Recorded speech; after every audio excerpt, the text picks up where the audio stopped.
Nesta semana, o governo Trump e o Departamento de Estado alcançaram marcos significativos promovendo a paz, fortalecendo parcerias do EUA e realinhando a assistência externa para melhor atender aos interesses americanos. O Quad, uma parceria entre os Estados Unidos, Índia, Japão e Austrália, realizou sua reunião de ministros das Relações Exteriores aqui em Washington, D.C., bem aqui no Departamento de Estado.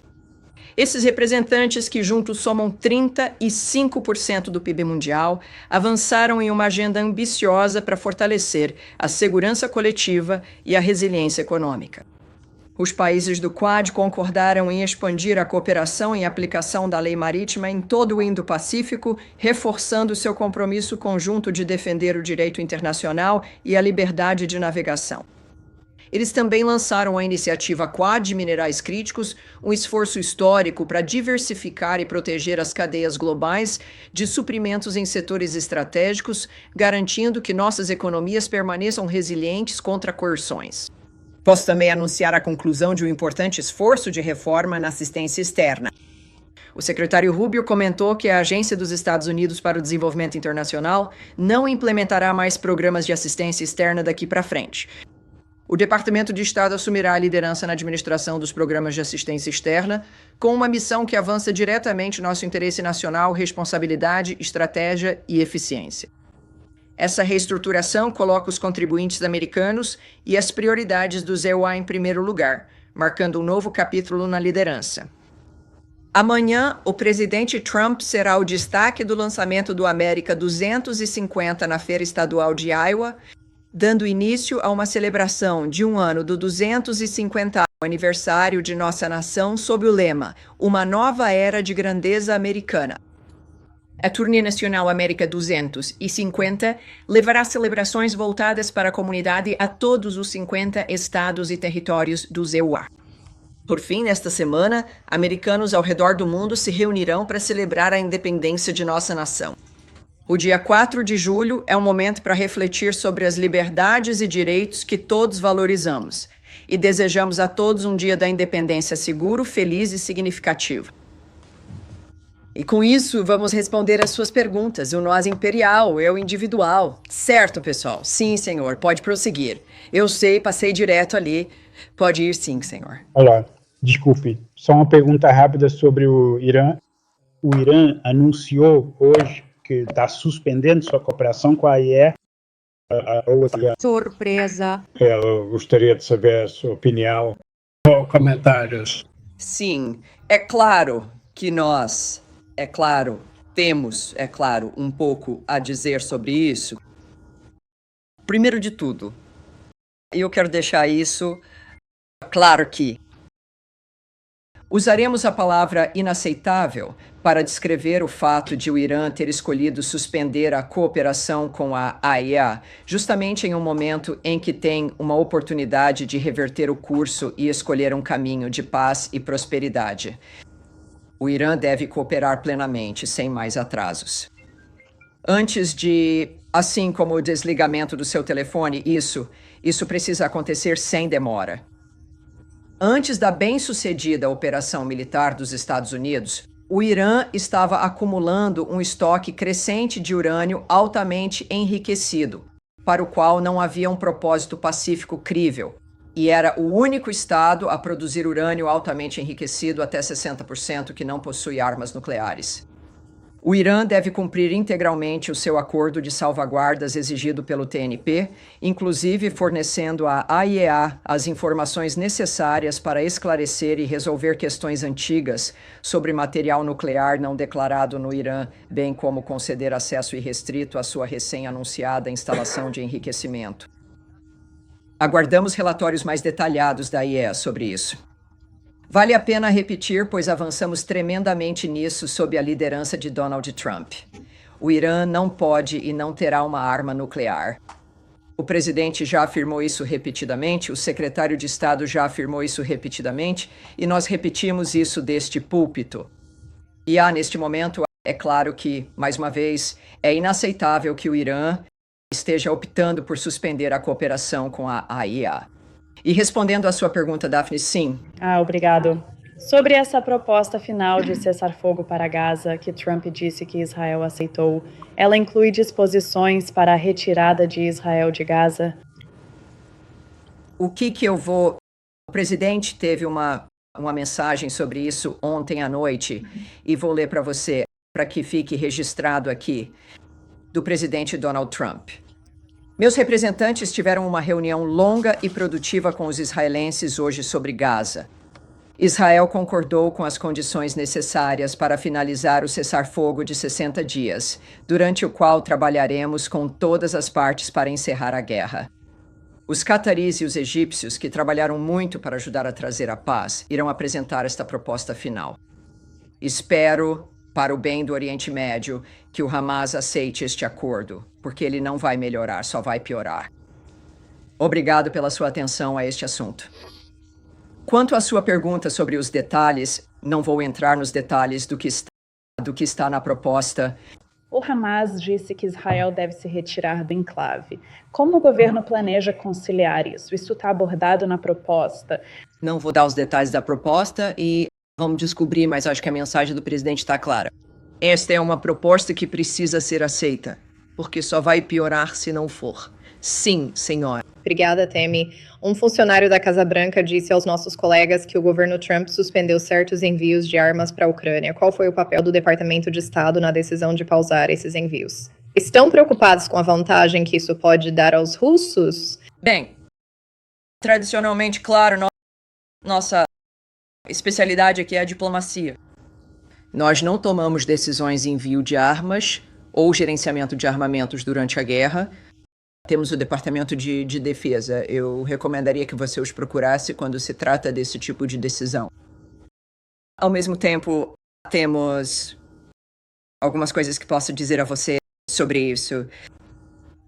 Continua sendo, como você pode imaginar, vale a pena repetir, uma prioridade do presidente Trump encerrar a guerra entre Rússia e Ucrânia por meio de um acordo negociado duradouro, começando com um cessar-fogo imediato. E, claro, só repetindo, recomendo que você procure o Departamento de Defesa para mais informações sobre a situação em relação às armas.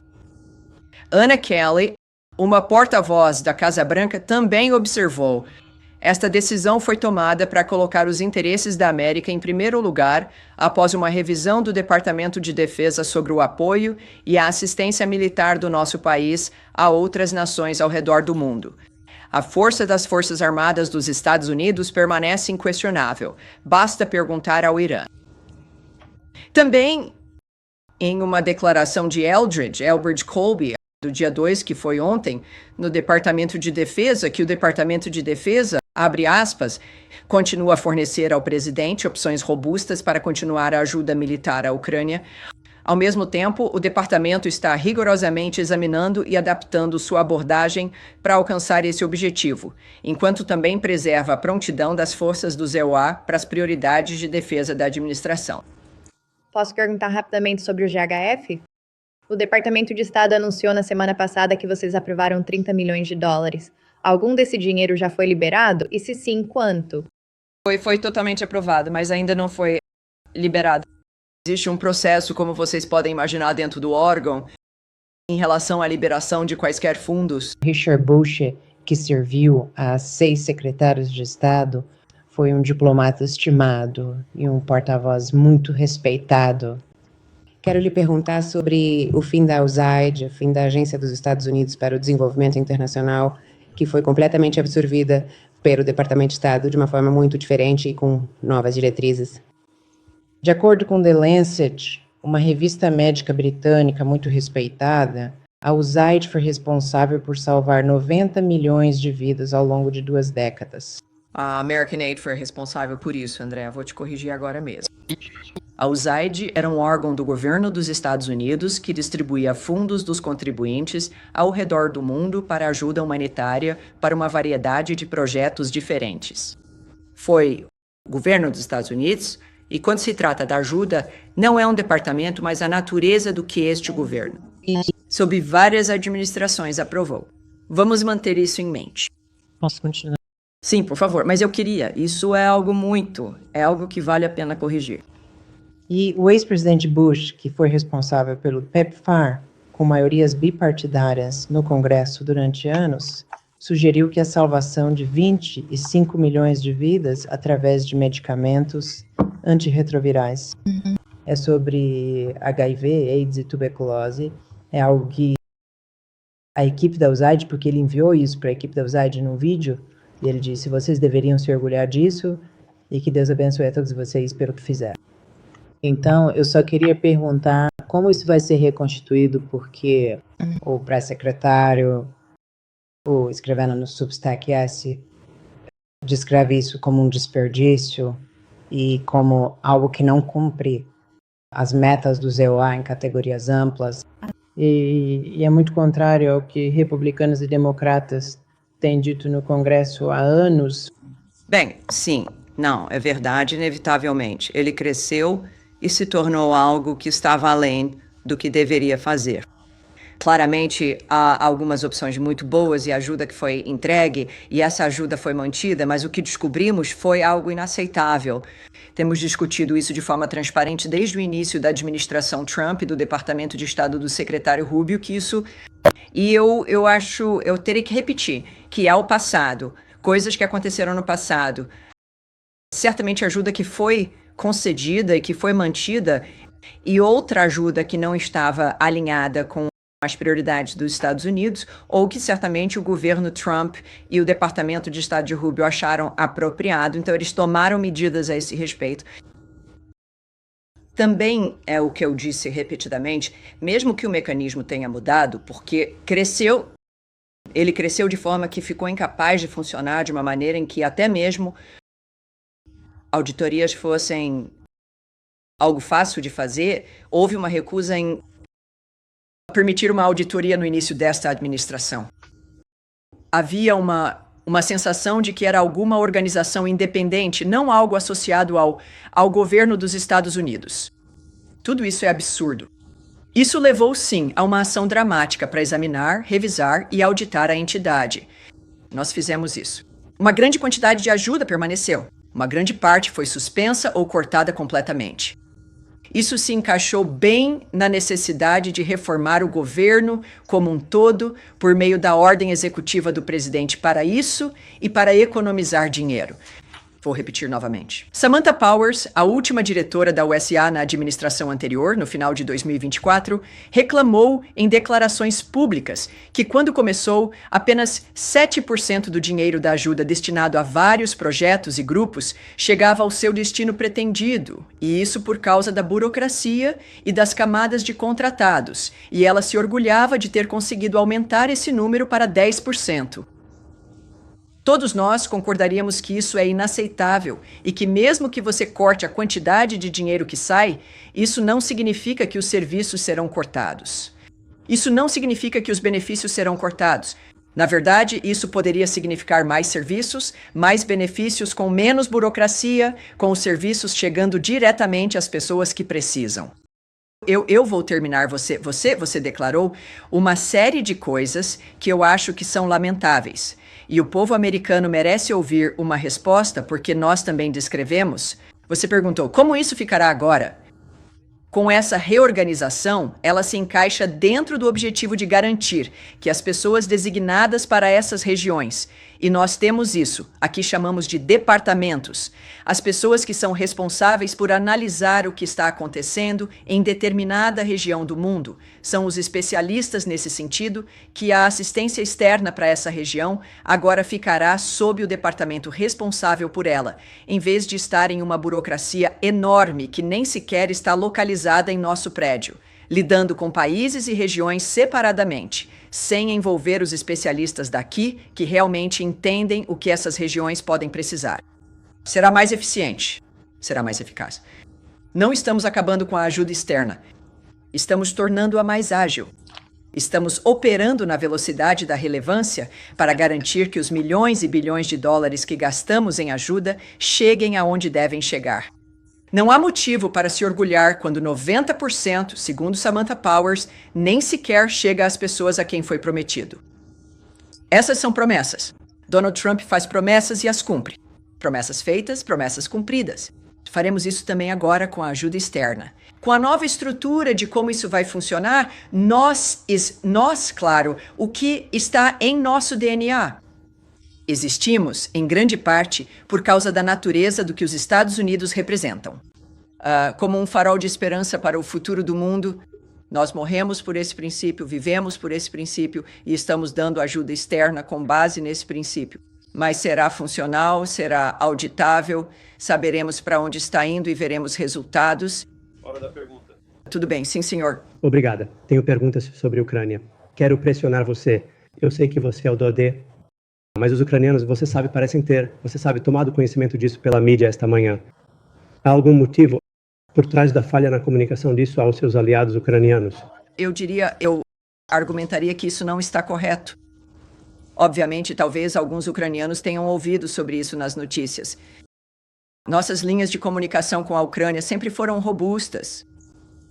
Eles, embora não tenha sido, bem, eu não vou comentar sobre quem deu a notícia, mas essa é claramente uma conversa. Isso é algo que aconteceu por causa da importância desse projeto para os Estados Unidos.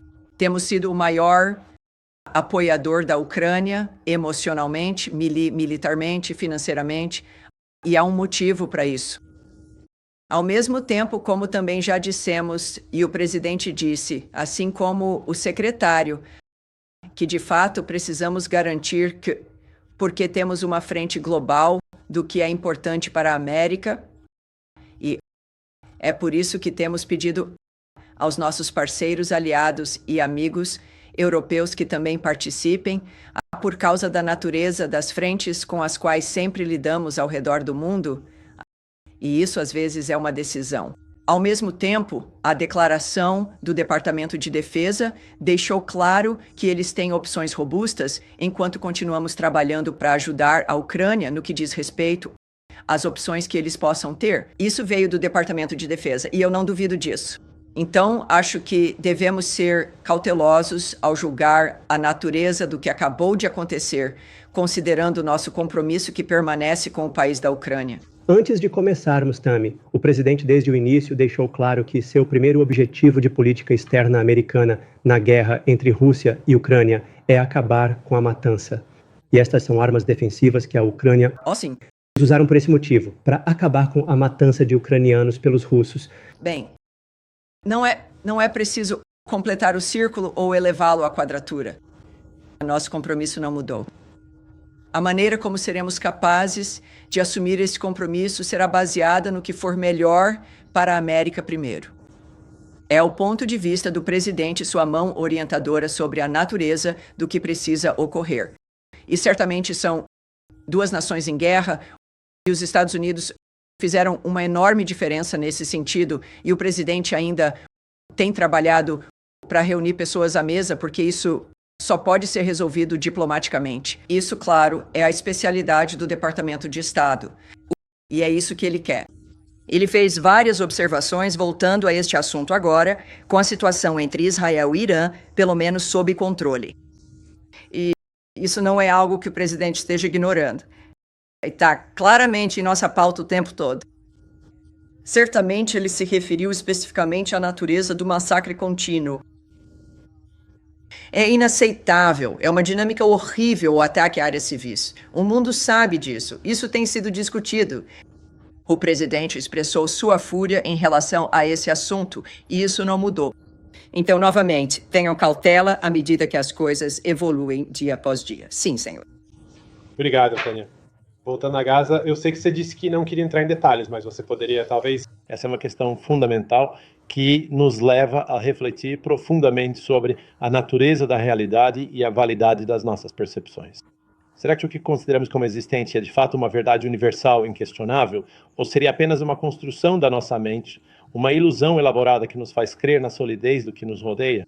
Essa indagação ecoa através dos tempos, desafiando-nos a questionar o fundamento de tudo o que consideramos como ser. Bem, mas veja, não deveríamos. Você está presumindo muita coisa que as pessoas realmente acabam presumindo. Porque os detalhes de algo assim, é claro, permanecem entre os parceiros de negociação, os líderes das nações.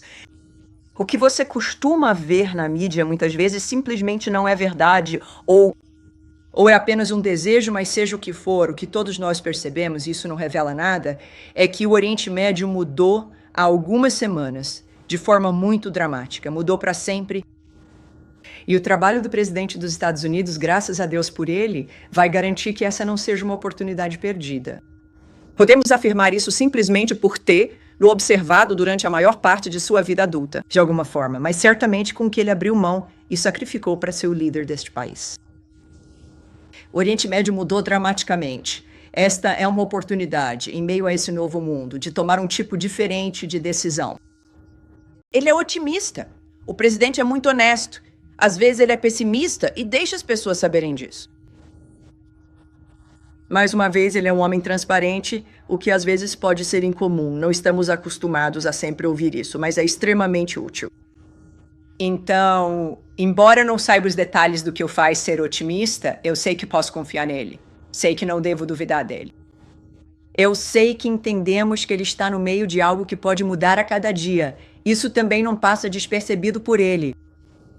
Mas as mudanças que ele conseguiu realizar foram alcançadas pelo poder de sua personalidade e liderança, junto com o apoio de um governo americano que está alinhado e abraça o que ele quer conquistar. Acho que é por isso que ele é otimista. Parece ser um tom diferente. Espero que funcione, claro, mais uma vez.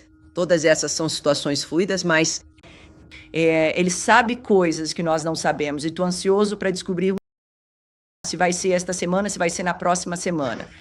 Sou grato por ser ele quem está tomando as decisões. Nádia. Obrigada, Tânia. Só para voltar ao Oriente Médio, a proposta de cessar-fogo de 60 dias foi a mesma que o Sr. Whitcraft propôs para ambas as partes, que inclui a libertação de 10 a 15. Não posso falar sobre isso nem de uma forma nem de outra. Não vou lhe dar detalhes sobre isso. Nenhum detalhe. Não posso. Certo. Agora mesmo você condenou os ataques contra civis na Ucrânia. Claro.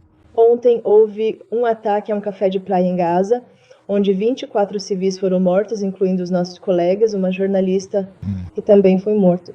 Os Estados Unidos condenam a matança de civis e alvos em Gaza? Bem, nós sempre... Uma das razões pelas quais fazemos o que fazemos é porque ninguém quer que civis sejam mortos, seja em um ato terrorista, seja em uma guerra. Uma das coisas que o presidente repetiu, assim como o secretário Rubio, foi que a carnificina tem que parar. Nós condenamos a morte de civis em todos os conflitos que existem. Ao mesmo tempo, é por isso que a guerra é um inferno. É por isso que queremos algo mais do que. Um cessar-fogo é importante, mas não pode ser algo de vai e vem. Tem que haver um fim durável para todos esses conflitos. Então, nós lamentamos, como todos, é claro, a morte de civis, seja lá quem for que esteja envolvido nesses conflitos, mas é por isso que estamos tão comprometidos com Gaza, com o direito de Israel de se defender. Ficamos tão horrorizados quanto qualquer um com o dia 7 de outubro e o massacre daqueles civis. É por isso que isso precisa acabar. Ações agressivas onde, se você está em guerra ou se está se defendendo e essas são áreas civis, já é horrível o suficiente. E é outra coisa simplesmente mirar deliberadamente em civis por pura maldade. São esses monstros que estamos tentando deter e que o mundo tem tentado deter há gerações. Então, é por isso que nosso trabalho continua em Gaza, por isso o cessar-fogo é importante e por isso que o fim da guerra e o status quo que enriqueceu tantas pessoas tem que acabar, sair de... Obrigada, Tânia. Sim, senhor. A OMS, a Organização Mundial da Saúde, disse que 112 crianças palestinas, muitas delas recém-nascidas e assim por diante, estão sendo levadas porque restou do hospital por causa da desnutrição. É porque a ajuda simplesmente não está chegando. E a minha pergunta para você é que isso é basicamente uma declaração ou evidência de que a ajuda que está sendo fornecida não é suficiente e não é suficiente para que talvez ela supere. A ajuda deveria ser responsabilidade daqueles que tiveram muita experiência em fazer isso, você sabe, consistente com o que quer que seja, mas todas as organizações internacionais que declararam isso é feito. Bom, Vou responder em duas partes. Primeiro, há uma entidade que levou comida e ajuda para a faixa de Gaza, a Fundação Humanitária de Gaza. Nós sabemos disso. Isto é um fato. Acho que já chegamos a 56 milhões de refeições distribuídas. Então ainda estamos em uma zona de guerra. Tivemos um cessar-fogo que o Hamas quebrou. Sobre a outra questão, em uma zona de guerra em Gaza, isso acontece porque o Hamas se recusa, quebrou um cessar-fogo em 7 de outubro, quebrou outro cessar-fogo para a faixa de Gaza. Agora está se recusando a concordar com outro cessar-fogo. Eles continuam mantendo reféns, pessoas que sequestraram. E então, sim, é horrível. E é algo que estamos trabalhando para parar. Mas eu diria, em relação à ajuda, sabe, vou admitir aqui, nunca será suficiente. Nunca haverá ajuda suficiente entrando em uma zona de guerra. Não importa quantos depósitos a GHF, a Fundação Humanitária de Gaza, estabeleça, não será suficiente, porque a única maneira de se ter uma vida normal, com ajuda suficiente, comida suficiente e poder viver sua vida normalmente, é em uma área que não está em guerra ou sendo mantida refém por um grupo terrorista. Portanto, tentar normalizar o ambiente que está sob essa terrível nuvem de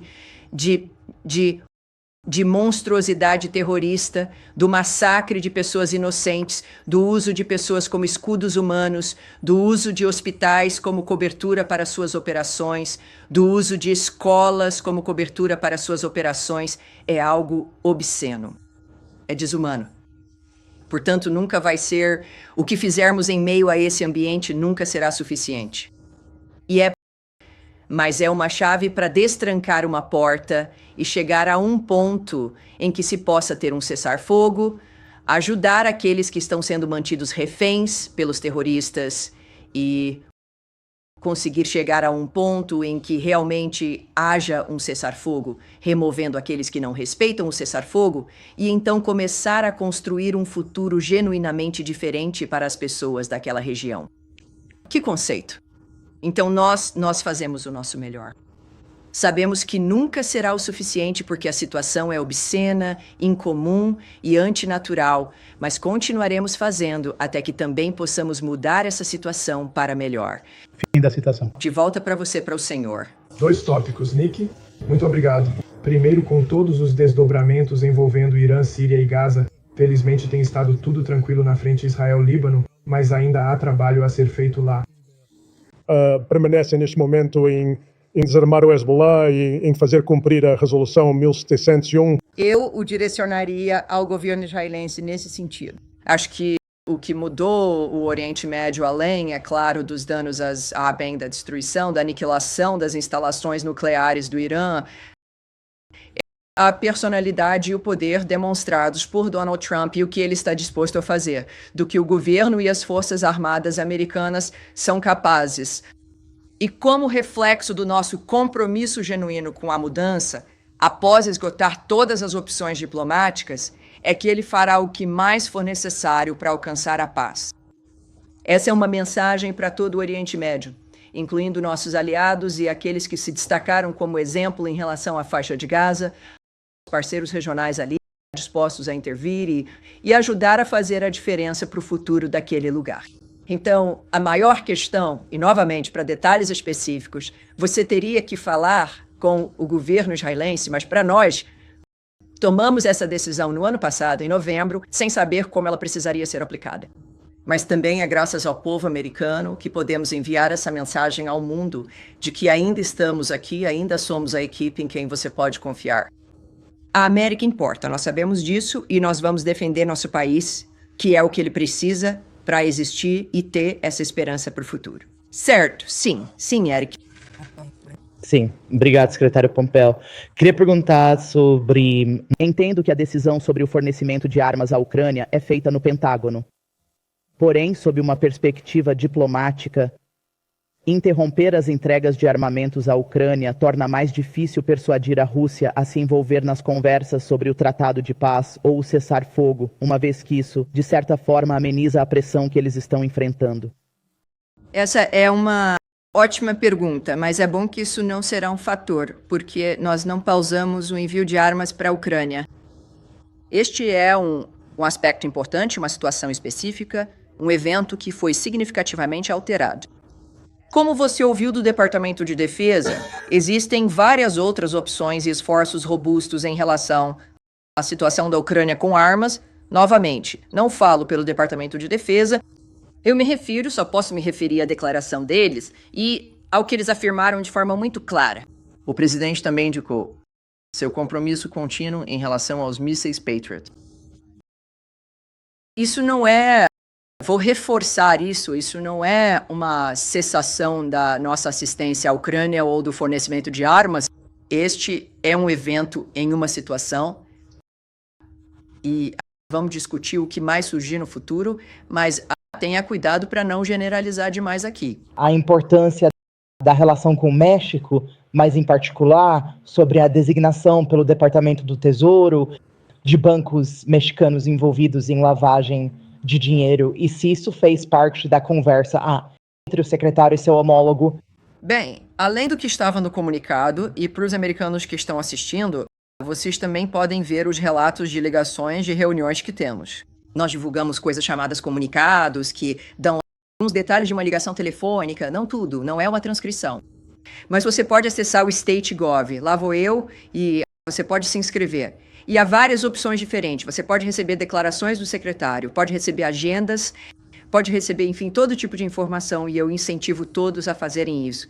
Mas eu diria que está claro que temos um excelente relacionamento com o México.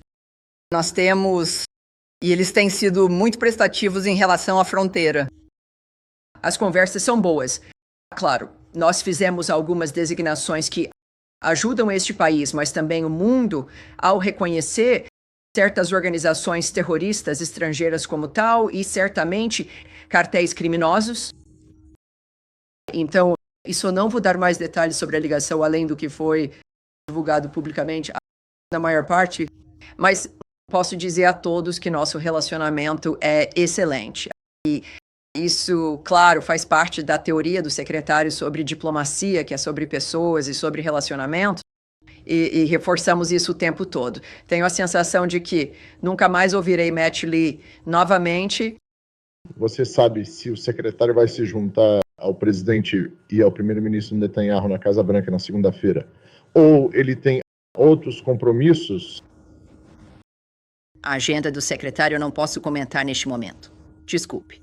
Foi uma pergunta fácil e uma resposta fácil. Como você mencionou, o programa nuclear do Irã foi destruído pelos ataques. O ministro das Relações Exteriores do Irã pediu garantias ao ZEUA de que não haverá ataque em solo iraniano se as negociações forem retomadas.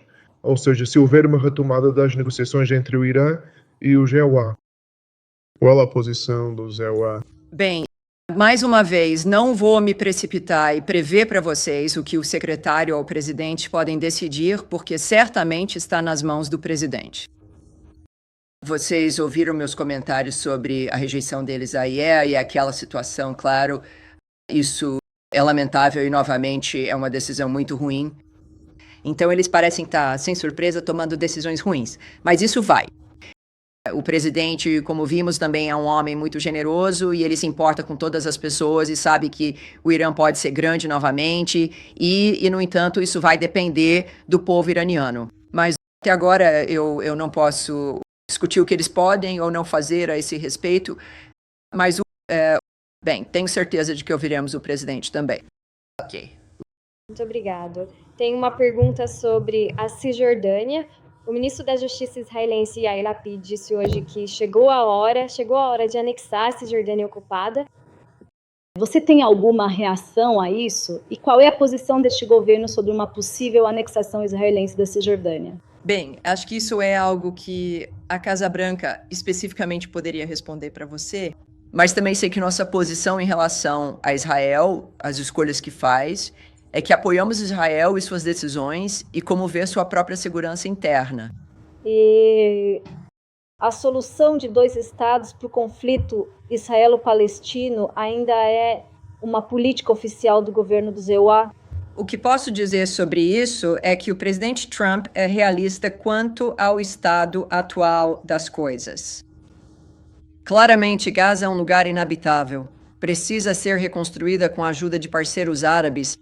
Acho que ele já disse anteriormente que, pela natureza do que aconteceu e do que precisamos alcançar, ainda não temos um cessar-fogo. Esperamos que isso mude, mas isso está se adiantando bastante a dinâmica geral. Então é nisso que o presidente está focado.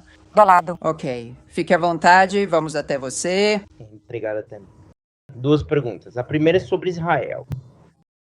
Este departamento, ou o governo do ZEUA, está tentando ter algum diálogo direto com o Hamas ou está apenas atuando por meio dos cataris e egípcios? Essa é a minha pergunta.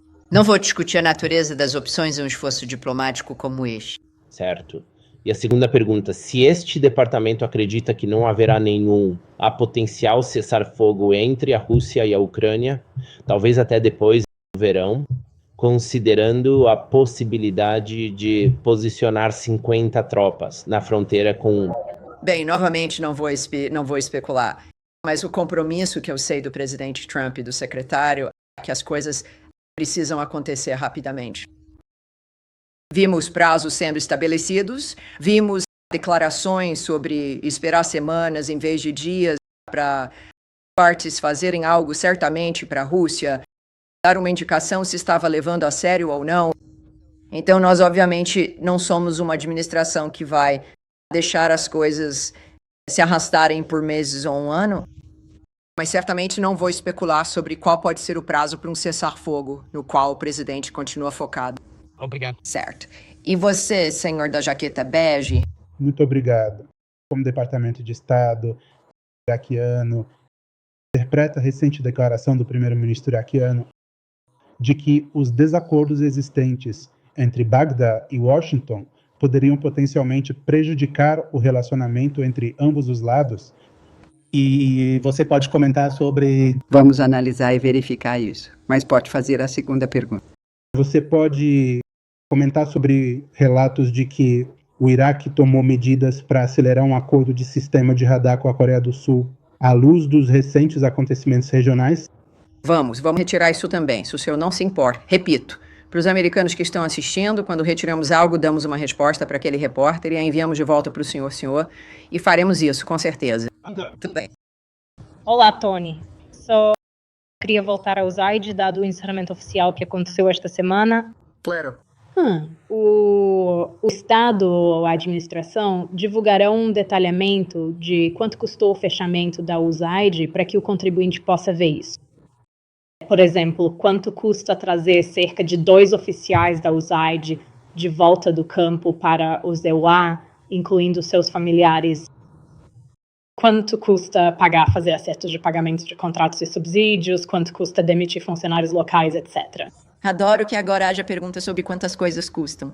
Nós não estamos acostumados com esse tipo de pergunta. Eu diria, bem, eu não determino a natureza das escolhas que são feitas sobre o que é transmitido, mas acho que o que obviamente está por trás de tudo isso e o que sabemos quando se trata de economizar dinheiro é que estamos economizando muito dinheiro para os americanos.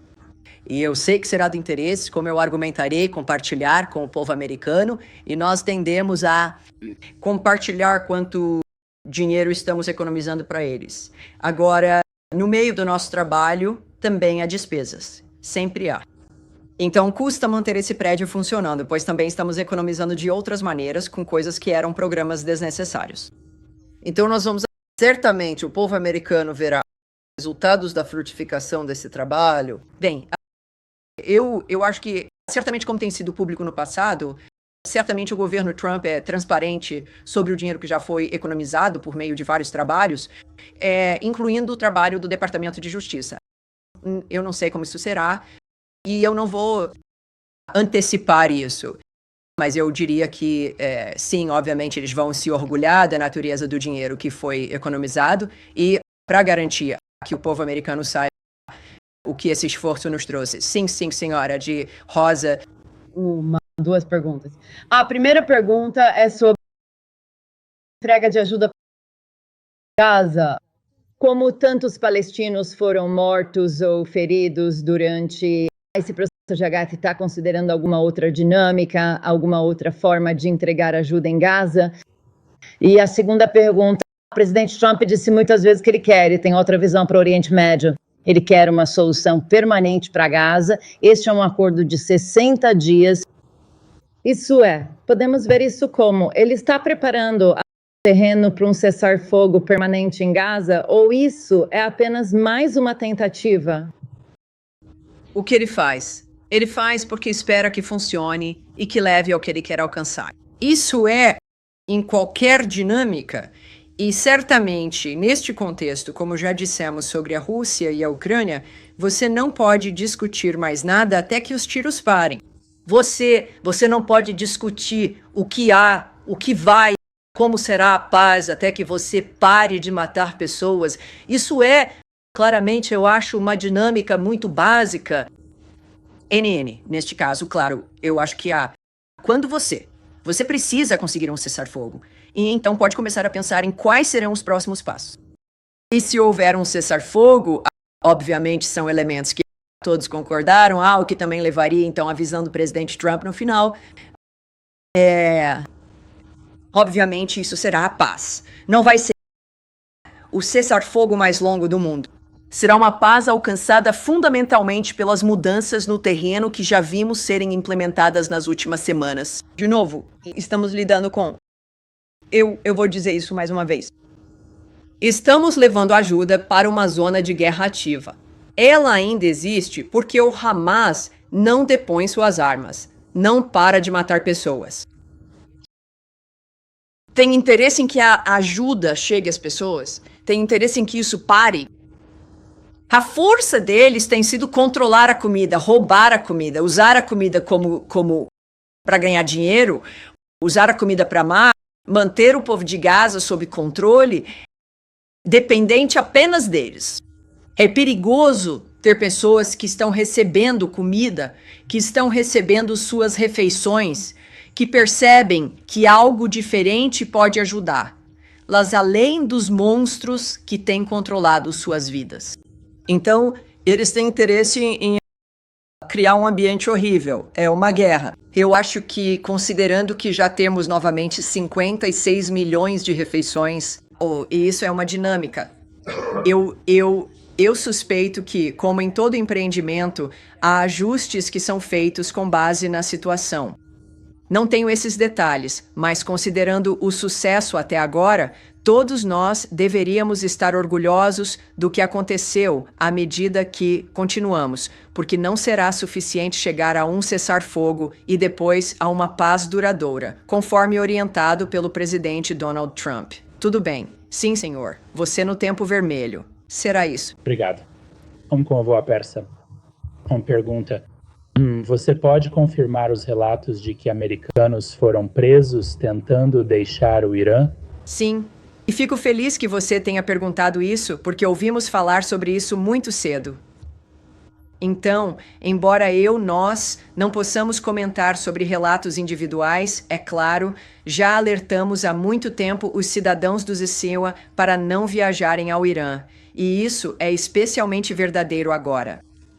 Qualquer pessoa com uma conexão com os EUA no Irã, incluindo cidadãos com dupla nacionalidade EUA-Irã, corre um risco significativo de prisão e detenção injusta pelo regime. Se você não está atualmente no Irã, não vá.